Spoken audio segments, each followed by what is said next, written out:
Hello guys everyone, welcome back to my channel. সবাই কেমন আছো? আশা করি সবাই খুব ভালো আছো। আমরাও বেশ ভালো আছি। তো সবাইকে বলি শুভ সকাল, মানে এখনও 12টা বাজেনি, ওই জন্য বললাম শুভ সকাল। তো আমি ভিডিওটা স্টার্ট করছি 11:30 বাজে। তো এখন আধ ঘন্টা বাকি আছে 12টা বাজতে, ওই জন্য বললাম শুভ সকাল। তো তোমরা সবাই কেমন আছো একটু বলো। আমি কিন্তু গরমে একদম সেদ্ধ হয়ে গেছি। তো যাই হোক, সকাল সকাল আমরা ভাত খেয়ে নিয়েছি, তারপরে রান্নাটা স্টার্ট করছি। তো এখন থেকে ব্লগটি স্টার্ট করলাম। তো ভাবছি কিছু শেয়ার করি, তো ওই জন্য তোমাদের জন্য ছোট্ট একটা ভিডিও নিয়ে চলে এসেছি। তো যাই হোক, আজকে করেছি তোমার শাক ভাজা করেছি, এদিকে চাটনি বসিয়ে দিয়েছে, শাক ভাজাটা দেখানো হলো না। তো তারপরে এই দেখো, এদিকে চিকেন নিয়ে এসেছিলো। তো হ্যাঁ, আজকে চিকেনটা আমার শাশুড়ি আনতে গেছিলো, বাড়িতে কেউ ছিল না ওই জন্য। তো যাই হোক, আজকে আমি একটু জেলি জেলি চাটনি করবো ভেবেছি। আমের চাটনিটা একটু জেলি জেলি করবো। মানে কি হয় বলো তো, প্রত্যেকদিন হলুদ দিয়ে বেশ একটা চাটনি করে, আর এরকম পাতলা পাতলা চাটনি করলে দেখছি তোমাদের দাদাভাই বেশ খেতে পছন্দ করছে। ওই জন্য ভাবলাম আজকে একটু জেলি জেলি করবো। কিন্তু সত্যি কথা জানো, আজকে না চাটনিটা বেশ ভালো হয়েছিল। দেখতে একটা কেমন হয়েছে, কিন্তু খেতে কিন্তু দারুণ হয়েছিল। তোমাদের দাদাভাইও কিন্তু বেশ খেয়েছে চাটনিটা। তো যাই হোক, চিকেনটা আমার কষানো হয়ে গেছে। তো আমার শাশুড়ি আর আমার মেয়ে বসে আছে এইখানে। তো বললাম, তোমরা কি চিকেন কষা খাবে? তো বললো খাবো, দিলেই খাবো। তো ওই জন্য ওরা না বসেছিল, আমি 2 পিস চিকেন দিলাম, নিজেই তো খালি আছে আলাদা। তারপরে এই দেখো আমার চিকেনটা কষানো হয়ে গেছে। এখন এর মধ্যে জল দিয়ে দেবো। তো আজকে বাড়িতে কেউ নেই, আমার ননদরা গেছে ঘুরতে। তো যাই হোক, এদিকে আমার চিকেনটা কষানো হয়ে গেছে, চিকেনে এখন জলটা দিয়ে দেবো। আর চিকেনের কালারটা কেমন এসছে একটু বলো। যাই হোক, জানি না চিকেনটা কেমন মানে হবে, তবে ভালোই হয়েছে। মা বলছে আজকে চিকেনটা খুব ভালো হয়েছে কষানোটা, মানে খাচ্ছিল আর বলছিল। তো এখন অনেক বাসন হয়ে গেছে, এখন এগুলো মানে ধুতে হবে। তো আর এইদিকে মাম্মাম প্রচণ্ড ডিস্টার্ব করছে, মানে এত গরম পড়েছে, আর ও প্রচণ্ড মানে কি বলবো, এত দুষ্টুমি করে না, মানে কিছু বলার নেই। একটাও কাজ করে শান্তি নেই, সারাক্ষণ ডিস্টার্ব করবে, মানে কাজ বাড়াতেই থাকে। তো যাই হোক, বাচ্চারা তো এরকম করবেই, কিছু করার নেই। অনেক ধৈর্য সহ্য করে থাকি বাবা, মা না হলে বোঝাই যায় না যে মায়ের কি মর্ম। এখন বুঝতে পারি মায়ের মর্ম। সত্যি কথা, আমার মারা তাহলে কতই না কষ্ট সহ্য করেছে, সেটাই ভাবি। আমরা তাহলে কত জ্বালিয়েছি বলো। কিন্তু আমার মেয়ে অতটাও দুষ্টুমি করে না, মানে করে হালকা, যেরকম বাচ্চারা করে।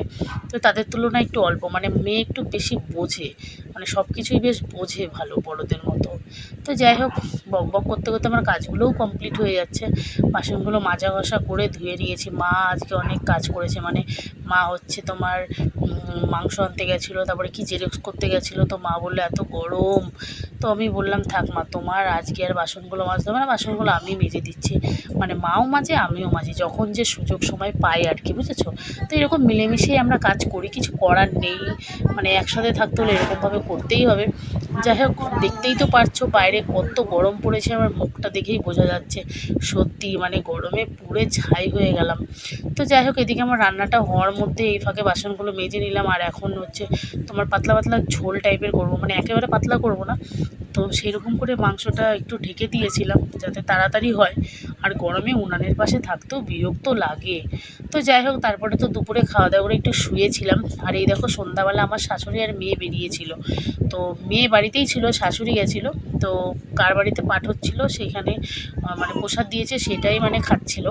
আর এই দেখো, মানে সকালে যে আলু সেদ্ধ দিয়েছিলাম সেটা আর কেউ খায়নি। তো ওই জন্য ভাবলাম আলুটা দিয়ে কিছু একটা করা যাক। তাই জন্য আলুটা দেখো, মানে আলুর চপ করব। ওই জন্য আলুটা ভালো করে তরকারিটা করে নিয়ে, তারপরে সত্যি বলছি মানে আলুটা এত সুন্দর, মানে তরকারিটা হয়েছে টেস্টি। তো এখন এই জন্য এইটা আলুর মানে চপ করে নিচ্ছি। তো আমি তো জাস্ট অস্থির হয়ে যাচ্ছি গরমে ঘেমে, এদিকে খেতেও ইচ্ছা করে, আবার গরমে করতেও ইচ্ছা করে না। মানে কী যে করবো বুঝতেই পারি না। তারপরে দেখো, তোমাদের দাদাভাইও একটু হেল্প করছিল, বলছে তুমি সরো আমি করছি। সত্যি বললে হবে না তো, তোমাদের দাদাভাই কিন্তু অনেক হেল্প করে আমাকে। তো তারপরে দেখো, এই দেখো কিছুটা বেগুনিও ভেজে নিয়েছে তোমাদের দাদাভাই, দেখেছো। মানে ও বেগুনিটাও বেশ ভালো খায়, আলুর চপও ভালো খায়। তো তারপরে কিছু মটর আর তোমার ছোলা সকালে ভিজিয়ে রেখেছিলাম, সেটাই তোমার সেদ্ধ করে নিয়েছি নুন দিয়ে। আর লঙ্কাটা সেদ্ধ করতে ভুলে গেছি, ওই জন্য কাঁচা লঙ্কাই তোমার দাদা খাচ্ছিল। তো তারপরে এই দেখো, হালকা করে মুড়ি নিয়ে, এর মধ্যে আমি এখনও তেল টেল দিইনি, বলেছি আজকে হালকা করে মুড়ি নিয়ে এর মধ্যে চপ দিয়ে খাবো। তো ও বললো ঠিক আছে। তো ওই জন্য ওকেও দিলাম আর আমিও খেলাম, আর বাড়িতে সবাই চপ খাচ্ছিল। আর আমি আর তোমার দাদাভাই মুড়ি দিয়ে চপ খাচ্ছিলাম। সত্যি কথা বলছি, বিট নুন দিয়ে একটা কাঁচা লঙ্কা খাচ্ছিলাম, সেই হয়েছিল। সেই আজকের আলুর চপটা না জাস্ট দারুণ হয়েছিল। তো যাই হোক, আজকের মিনি ব্লগটি কেমন লাগলো সবাই জানিও। ভালো লাগলে একটা লাইক কমেন্ট শেয়ার করে দিও, পাশে থেকো। আর যে আমার ইউটিউব চ্যানেলটি সাবস্ক্রাইব করে অবশ্যই সাবস্ক্রাইব করে আমার পাশে থেকো। সবাইকে অনেক অনেক ভালোবাসা।